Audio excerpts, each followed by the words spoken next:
சகோதரர் ஷையது காஜா ஷெரீஃப் அவங்களோட பொண்ணுக்கு கல்யாணம். அதுக்காக நாங்கள் திருமணத்தில் அண்ணி கலந்துக்கிறதுனால தேசிய முற்போக்கு திராவிட கழகத்தினுடைய மாவட்ட செயலாளர் அண்ணன் ஷெரீப் அவர்களின் மகள் திருமண விழாவிற்கு வருகை அந்நியர் வந்திருக்காங்க.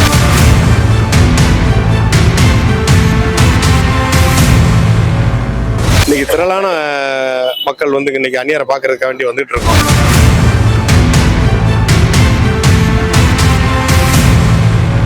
அந்நியார் கோரிக்கை வைக்கிறோம். விஜய் பரவாயில்லை, கண்டிப்பாக இந்த தொழில் வெற்றியோர் வைப்போம்.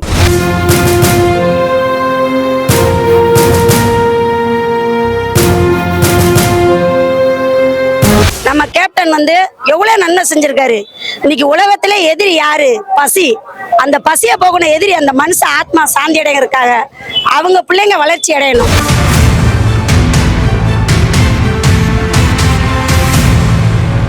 திருத்தங்கல் பகுதியில் பேசுறேங்க. தேசிய முற்போக்கு திராவிட கழகத்தின் நிறுவன தலைவி பொதுச் செயலாளர் அண்ணி வீரமங்கை பிரேமலா அந்நியார் அவர்கள் வந்திருக்காங்க. இன்னைக்கு கல்யாணத்துக்கு கழக திருவிழா. கண்டிப்பாக விஜய் பிரபாகர் அவர்கள் விருதுநகர் மாவட்டத்தில் எந்த தொகுதியில ராஜபாளையம், சீரத்தூர், ஏதாவது சிவகாசி, ஏதாவது விருதுநகர், அருப்புக்கோட்டை ஒரு சட்டமன்ற தொகுதியில் கண்டிப்பாக வேட்பாளர் அறிவிக்க வேண்டும் அந்நியார் அவர்கள். அதை கோரிக்கையா எனக்கு நிறைவேற்ற நம்புறேன். கண்டிப்பா வெற்றிவாக சொல்லுவாங்க. 4000 தோற்று பெரிய மேட்டரே கிடையாது. தோற்கடிக்கப்பட்டார். வெற்றிவாக சூடு நம்ம தேசிய முற்போக்கு திராவிட வெற்றி பெற்றது. ஆனா அது தோற்கடிக்கப்பட்டது. எதிர்க்கட்சி சதி அது. அதை வெற்றியாக கண்டிப்பாக அந்நியார் கோரிக்கை வைக்கிறோம். விஜய் பரவாயில்லை, கண்டிப்பாக இந்த தொழில் வெற்றியோர் வைப்போம். தேசிய ஓங்குங்க, கேப்டன் ஓங்குங்க. வணக்கம். நாங்க விருதுநகர் மாவட்டம் விளாமட்டி காமராஜ காலனி எங்க தேசிய கழகத்திலிருந்து நாங்கள் அனைவரும் இந்த கல்யாணத்துக்கு கலந்து கொள்ள வந்திருக்கோம். நன்றியாக அன்னி பிரேமலதா அவர்களுக்கும் விஜய் பிரபாகருக்கும் நன்றியை தெரிவித்துக் கொள்கிறோம். இந்த 34 தொகுதியிலையும் அவங்களுக்கு கண்டிப்பா வாக்களிச்சு அவங்கள ஜெயிக்க வைக்கணும். இது வரைக்கும் நம்ம எவ்வளவோ கஷ்டப்பட்டிருக்கோம். இனிமே அந்த கஷ்டம் வரக்கூடாது.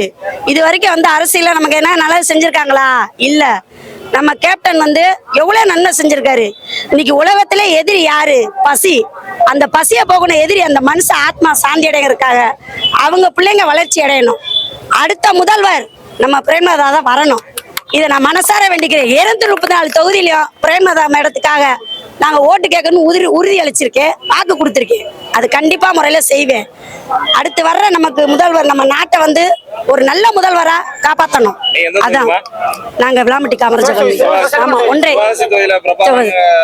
நின்னாரு. கண்டிப்பா உண்டு எங்க